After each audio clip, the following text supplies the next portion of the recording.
CJ and welcome back to my channel. So for today's video guys, dahil may ilan-ilan lang naman na nag-request sa inyo na gawin ko tong look na to. So siguro mga 3, but girl, more than one is many. So madami na yung para sa akin. So ayan, gagawin na natin siya. So as you can see, kung napapansin nyo lang naman, di ba no?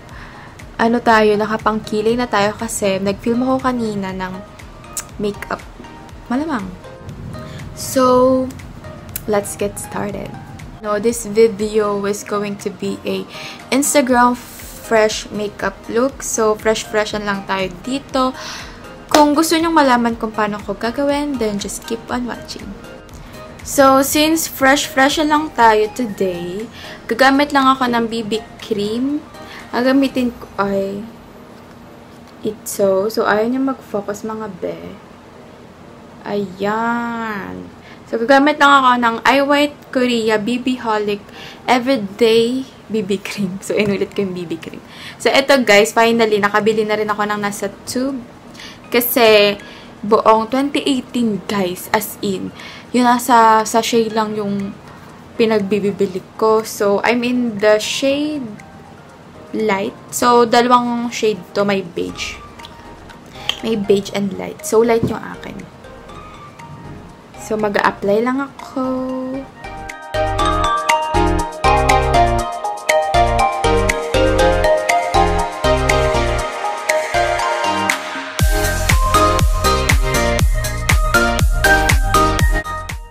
So, ginagamit ko lang guys yung kamay ko sa pagbe-blend kasi BB cream lang naman to. Huwag tayo mag-inarte, no? BB cream lang. Kailangan nakapang brush or sponge ang gamit, diba? Kamay-kamay lang, bez.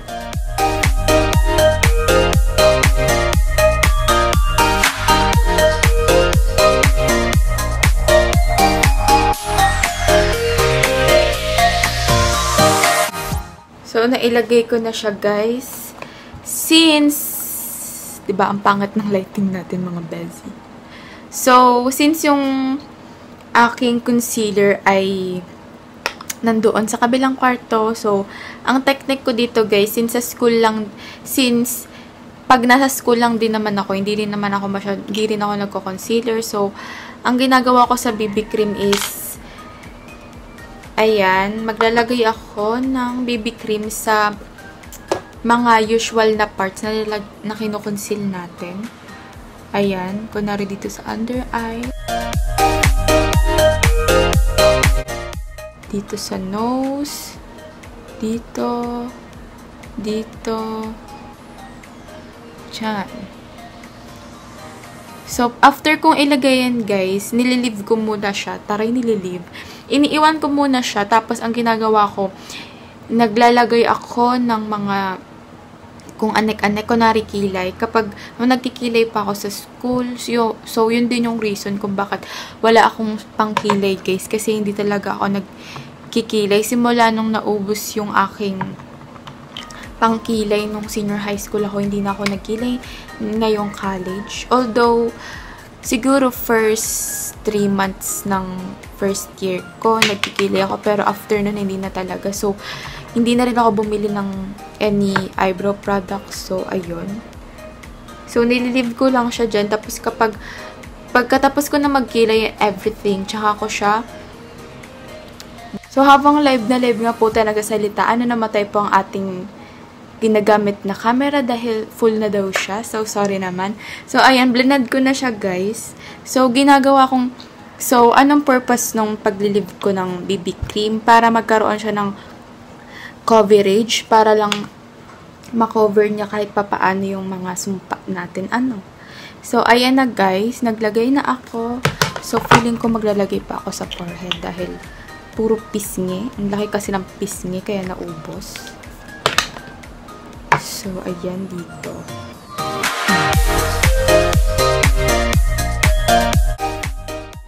So, guys, sa lahat ng nagbabash.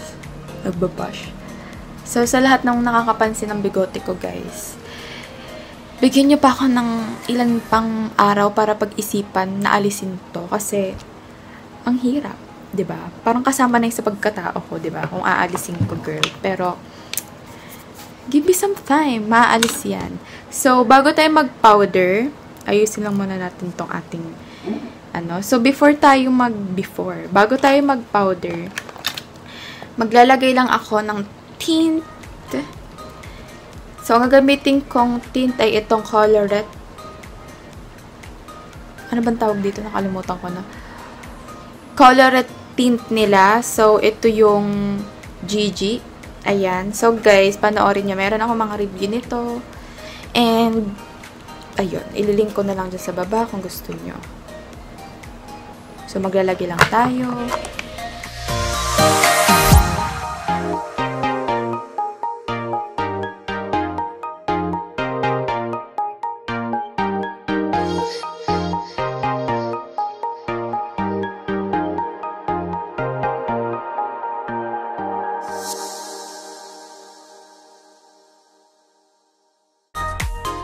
And then, maglalagay ako sa eyelids ko ng tint rin from KJM All Natural Cosmetics.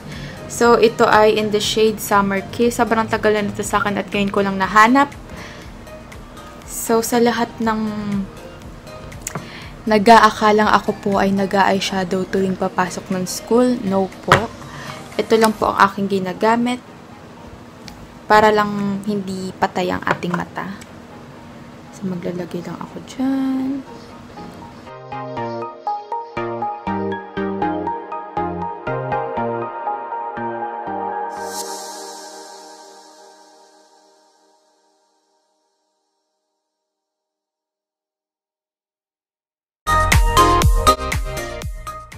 So, ayan. After nating ilagay, syempre, magpa-powder na tayo. At ang gagamitin kong powder ay itong sa Maybelline All-in-One Clear Smooth.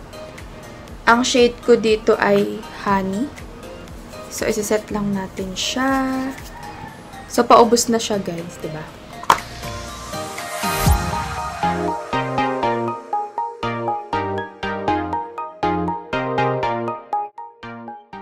So, after natin mag-powder, maglalagay ako ng konting shadows.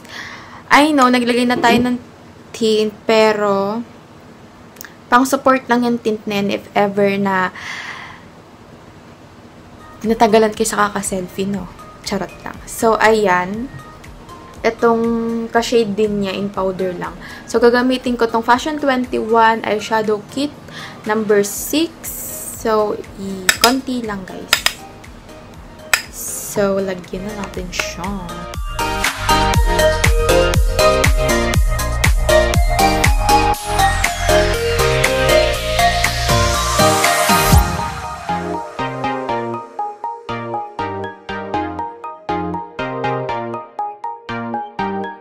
After natin maglagay ng eyeshadow sa mata, ang pangat ng tono ko dun mata. So, mag-curl na tayo ng lashes and magma-mascara. So, ang ginagamit kong mascara is walang kupas, Hyper Curl Mascara. Naubos na yung ganito ko, pero wala eh. Bumili pa rin ako ng isa pa. So, ang ginagamit kong eyelash curler is from Nichido.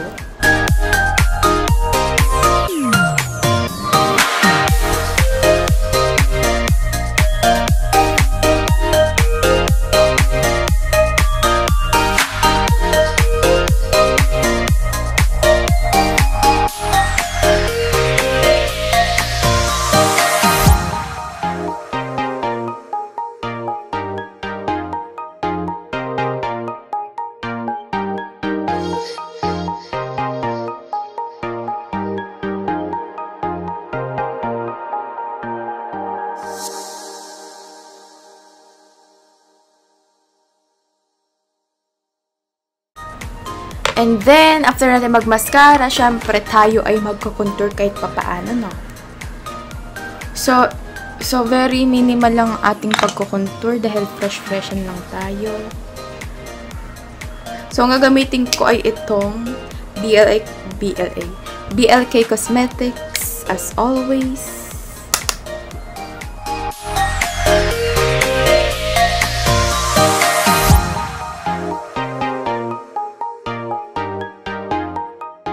So, ayan.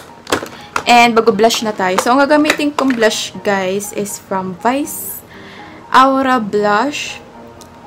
So, in the shade Winner. So, kitang-kita naman, guys, na hindi pa natin nabubuksan. So, first time ko itong bubuksan at gagamitin. So, buksan na muna natin.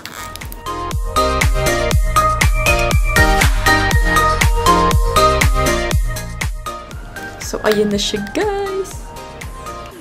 Paano ba ito? So, ayan na siya, guys.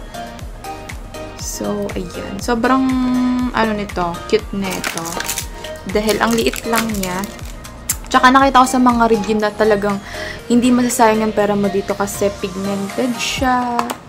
And then, yung brush, malakas yung kapit niya sa brush girl. So, alinisin ko lang to.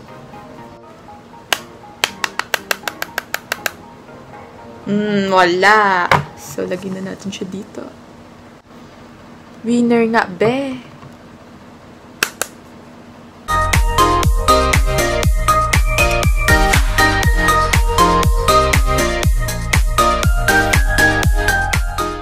So, ayan na guys, ang aura. Ang winner, no? Sobrang winner na winner talaga tayo dito, no? So, ayan na siya. So, mag-highlight lang ako ng konti para naman hindi dalang ating face. Okay lang naman na dalang ating face basta mukhang Barbie doll, no? So, gagamitin ko na lang yung kamay ko sa pag-highlight.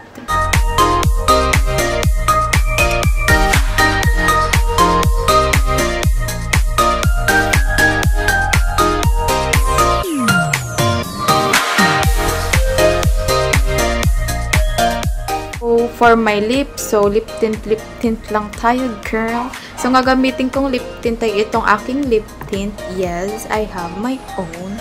So, ito ay in the shade Garnet. So, guys, sa mga interesado, leave a comment down below. Charot lang. I-visit nyo ang aking Instagram page and wait nyo lang yung pag-post ko ng mga swatches. Siguro gagawa na ako mamaya ng swatches. So, wait nyo lang yon. So, ayun. I-apply na natin.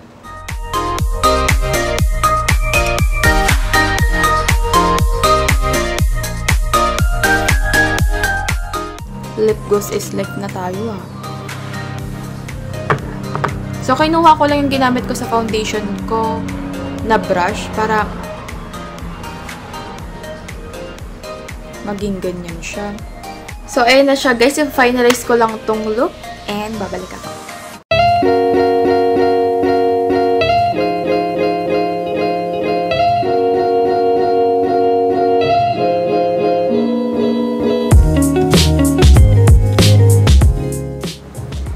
So, that's all for today's video, guys. Maganda pala dito yung setup. So, kanina ko lang na-realize, but okay lang yun. So, this is the final look, guys. I hope you like this video. And if you do, don't forget to give this video a thumbs up. And kung hindi ka pa nakakapag-subscribe sa channel ko, mag-subscribe ka na. And don't forget to follow me to all my social media accounts. As usual, ilalagay as usual. As always, ilalagay ko lagi yung link sa description box and kung may mga gusto kayong gawin kong video, feel free to comment down below. And thank you guys for watching and see you on my next one. Bye! So, ayun nga po, bago ko makalimutan at nakalimutan ko naman talaga, mag-shoutout tayo. So, shoutout kay Trisha Madeja. Yes, sobrang ganda mo, no? Talagang girl on blush, ganyan. So, hindi ko alam sabihin ko, no? Hang out soon. So, stay pretty, keep on slaying, girl. And kay JC Martinez, hi baby girl, kamusta mo ako sa ate mo? Parang din minsan. So, take care and God bless.